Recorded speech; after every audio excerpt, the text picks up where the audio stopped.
Good evening and welcome to Younib TV 9 p.m. Bulletin. Tonight, I'm Jesicah Adiang. Tonight, we bring you the latest developments making headlines across Kenya, from Ruben Kigame's call to the government to county news. Stay with us as we unpack the stories that matter. This is Younib TV, and these are the top stories tonight.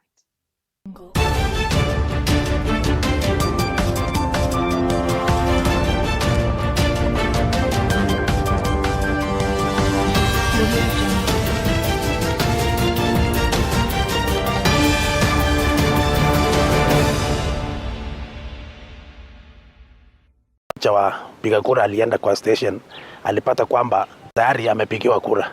Ukijiuliza ni nani alipigia yeye, ni kumaanisha kulikuwa na ukora kidogo walikuwa wanafanya.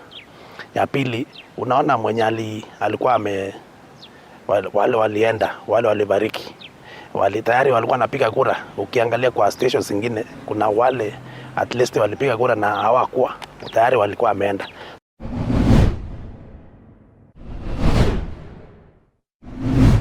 So ziara yetu hapa katika Kirinyaga leo, baadhi ya ratiba zetu ilikuwa kukagua vile hii barabara inaendelea. Vile tunaongea hapa, serikali contractor andai serikali pesa yoyote kwa zile nini amerisi na kupelekea serikali ndiye alipo pesa. Hiyo lazima tuelewane, kama serikali hatuna ndeni na yeye.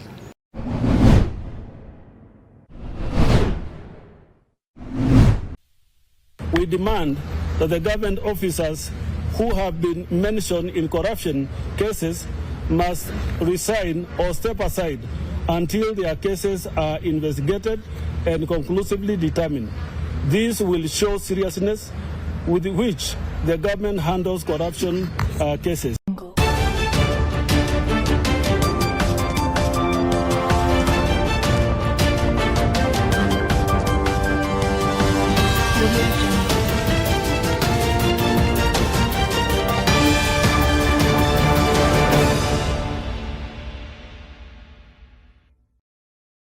Thank you for choosing Younib TV. Now, gospel artist and politician Ruben Kigame has called on the government to enact laws that will ensure that Braille and Sign Language are included in all communication platforms to enhance the inclusion of people living with disabilities. I'm challenging also other banks and institutions to include people with visual inconvenience in their services. I'm challenging the government to make documents accessible in Braille. I'm also challenging the government to ensure that sign language is not just on television stations. We want sign language in matatus. We want sign language in hotels. We want, buildings to be accessible for persons with physical disability. Don't put your office on 4th floor if you are serving everybody. Bring it to the ground level and ensure that they are ramped. So we are here to promote inclusiveness. We are also here to ensure that the government knows that persons living with visual inconvenience are not just for music and speaking well.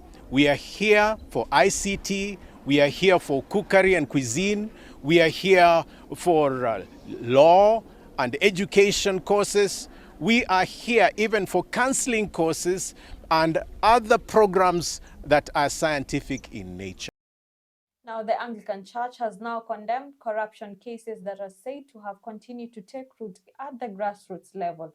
Led by Archbishop Jackson Olesapit, the leaders have called for the Ethics and Anti-Corruption Commission to be given increased powers so that it is independent from the influence of the Director of Public Prosecutions. They have also expressed their concerns about politicians' proposal to extend their term limits. We demand that the government officers who have been mentioned in corruption cases must resign or step aside until their cases are investigated and conclusively determined. This will show seriousness with which the government handles corruption cases. The economy. The state of the economy does not give hope and confidence to the citizens. The level of unemployment among our young people is worrying and creating a sense of despair, and may have direct bearing in rising cases of crime, and we demand that the country's leadership consider a workable plan to stimulate and spur the economy, and especially aside from the so-called empowerment programs that seem discriminatory and does not spur confidence in the way public funds are used for handouts. Constitutionalism. It is worrying to hear calls from some politicians proposing extension of the tenure of elective position from 5 to 7 years. Since independence, citizens have had the opportunity to elect her leaders every 5 years. The US, which is a bigger economy in the world, has a 4-year presidential term. It is unacceptable for some politicians to want to extend their stay in office, and the provision of our constitution must be upheld. Now moving on to Samburu County, where 2 individuals have been apprehended in Wamba town located in Samburu while they were in the process of transporting 7.8 tons of sandalwood valued at 8 million Kenyan shillings as part of the crackdown on the unlawful trafficking of the endangered tree species. The suspects were presented before Maralal Chief Magistrate Temba Sitati, who mandated their remand until October while investigations are ongoing. Samburu County Commissioner John Cheriot advised the local residents against engaging in illegal logging and highlighted the importance of the forest. It is 7.8 tons. The court today received the exhibits. The investigating officer testified in court and produced the exhibits, and the prosecution counsel applied for the destruction of the exhibits, which is what we want to do. We do not want the exhibits to go back into the black market. Mine is to appeal to the members of the public that this trade of dealing with sandalwood or any other business that is illegal should be avoided at all costs. I want to appeal to the members of the public to avoid, and I want to applaud, to say thank you for the people, the officers from Samburu East who really worked around the clock. And indeed, again, the members of the public, they are giving us information. Still, I want to appeal to the members of the community. You know, all this, what we are seeing, whether it is sandalwood, they are affecting the community. Our community forest, you look at this, our community forest, definitely they are affected. Now, the Wildlife Service Department and the Security Department in Kisumu have assured tourists planning to visit different areas in the county to do so without worrying about security. The county has put in place strategies to protect people visiting tourist attractions as the nation celebrates World Tourism Week. Local residents have been urged to be at the forefront of visiting these tourist sites.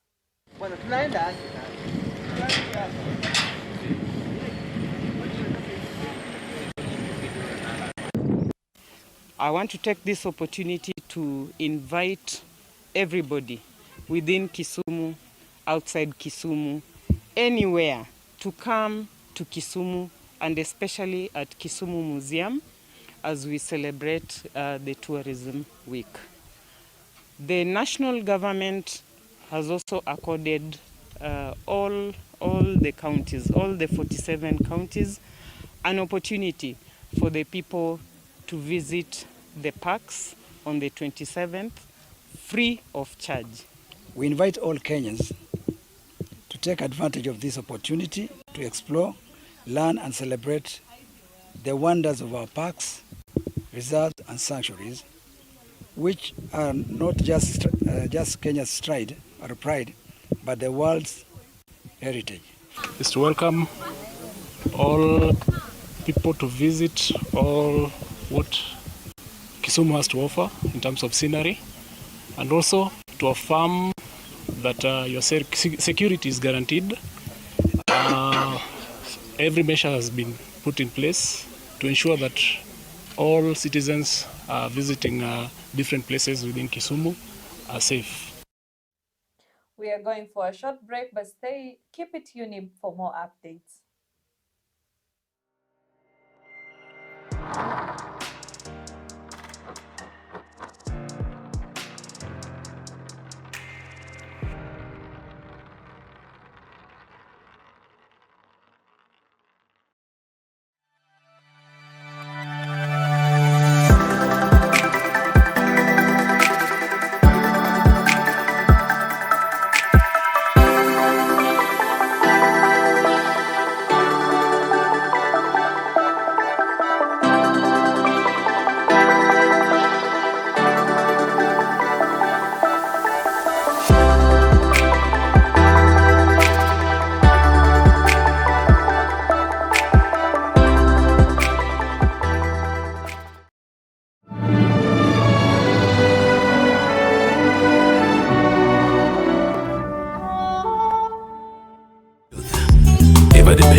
Welcome back. Now, days after the UDA party nominated a candidate for the Metkei ward in Elgeyo-Marakwet County, some members of the party who participated in the contest have come forward and expressed their dissatisfaction with the manner in which the nomination was conducted. The leaders have also maintained that despite accepting the results and support the nominated candidate, Philip Kipruto, they still do not have confidence in the manner in which the nomination was conducted. During voting, my photo was not appearing in tablets which people were using during voting period. I don't know the reason behind that, why my photo was missing, but I would like to ask the party to support us young leaders, that whenever we have an issue, kindly support us. The reason behind that, I'm requesting that if my photo was there, elderly people normally look at the photo during voting period. They don't know even how to read nor to write. So the main thing which they normally use is actually to fill the photo, then they vote for me. Mmoja wa piga kura alienda kwa station, alipata kwamba tayari amepigiwa kura. Ukikiuliza ni nani alipigia yeye, ni kumaanisha kulikuwa na ukora kidogo walikuwa wanafanya. Ya pili, unaona mwenye alikuwa wale walienda, wale walibariki. Tayari walikuwa wanapiga kura. Ukiangalia kwa station zingine kuna wale at least walipiga kura na hawakuwa tayari walikuwa wameenda. So ile kitu naomba chama kwamba next time wakipiga lazima mtu akuwe na verification kutumia fingerprint. Ionekane kwamba ni wewe. Isikuwe tu kitambulisho, kwa sababu mtu anaseleta kitambulisho ya mwingine anakuja apige kura. Ya pili ni kwamba mali control ya tallying ilikuwa mali hatukuwa najua as aspirants, kwa sababu tulikuwa wanatuma results na inarudi na hatujui kwamba ni wapi, na hatukuwa na agents wetu wa kuangalia kwamba ile kitu tulifanya ni ukweli, kwa sababu kila wakati tunasema results lazima voting ikuwe verifiable. So yetu haikuwa verifiable, ilikuwa tu imeletwa na ikawekwa na bila kujulikana. Ngine kwamba kwa chama chetu cha UDA tunashukuru sana. Kuna vota alienda station na akapata kwamba kura yake tayari imepigwa. So tukajaribu kuuliza kwamba nani alimpigia. Ni kumaanisha kuna mtu alikuwa amefanya maneno kitambo. So tunaomba chama kwamba asingatie hiyo na angalie kwamba ikuwe sawa. Now, negligent contractors have been warned that action will be taken against them. This is if they do not return to work to continue with road projects, despite the government releasing 60 million Kenyan shillings to settle debts. Speaking in Kirinyaga County during his inspection tour of road projects, Central Regional Commissioner Joshua Nkanatha said the government has paid the contractors and therefore there is no need to delay the work. Another Regional Commissioner Central, niko na kamati yangu ile tunahusika na mambo ya kuhakikisha kazi inaendelea.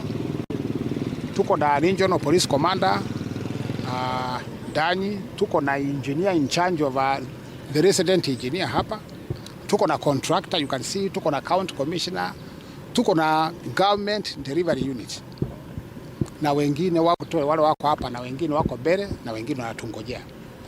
So siara yetu hapa katika Kirinyaga leo, baadhi ya ratiba zetu ilikuwa kukagua vile hii barabara inaendelea. Vile tunaongea hapa, serikali contractor andai serikali pesa yoyote kwa zile nini amerisi na kupelekea serikali ndiye alipo pesa. Hiyo lazima tuelewane. Kama serikali hatuna ndeni na yeye. Sasa yeye ndio unaona amembobera 100% arundi kwa site. Na ametuhakikishia kufikia Disemba, kama mambo yote iko sawa, atakuwa amemalizana hata kuweka rami hii barabara. So we are very happy with him. So ni baadhi ya wale contractors wamerundi baada ya kupewa malipo yao. Sema hivi, tunajua hivi karibuni rais aliweza kutangaza kwamba ameachilia 60 billion ya kulipa zile pending bills za wanakandarasi wale wanajenga barabara zetu, na walilipwa. So hakuna mmoja kuna sababu ya kusema kwamba hawezi akarudi kwa kazi.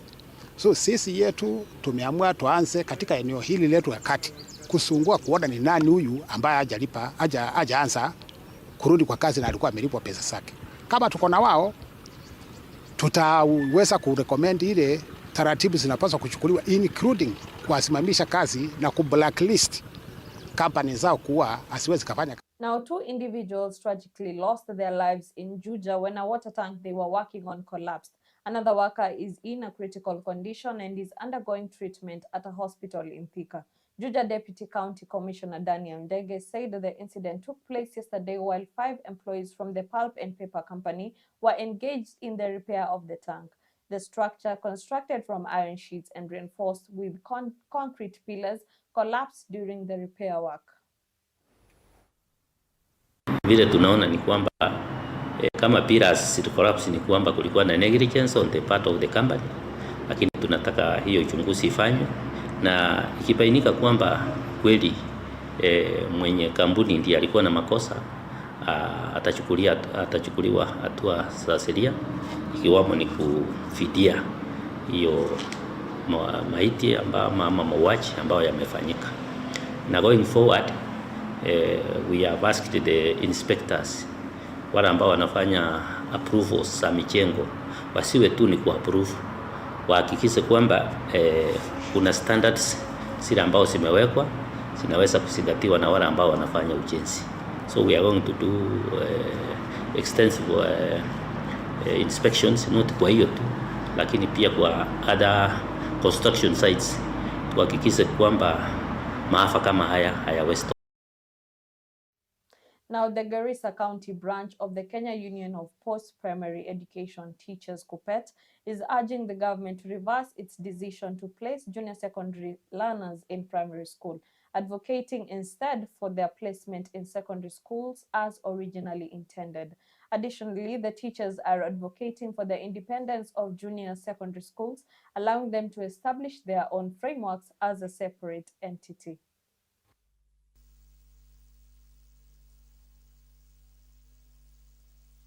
To just request the government and also all the stakeholders of education to consider having JS doing what was proposed in the Presidential Working Party on education reforms. And also we ask as JS teachers to have our CPG, the career progression guidelines, put out clearly, having JS as a level of its own so that we can know. The junior school teachers and the junior school itself, being domiciled in primary does not make it a primary school. And because it does not make it a primary school, it should not be run like a primary school. It should be run by secondary qualified teachers. And that brings us to the end of tonight's bulletin here on Younib TV. Thank you for choosing to stay informed with us. I am Jesicah Adiang, and from all of us here in the newsroom, we wish you a safe and peaceful night.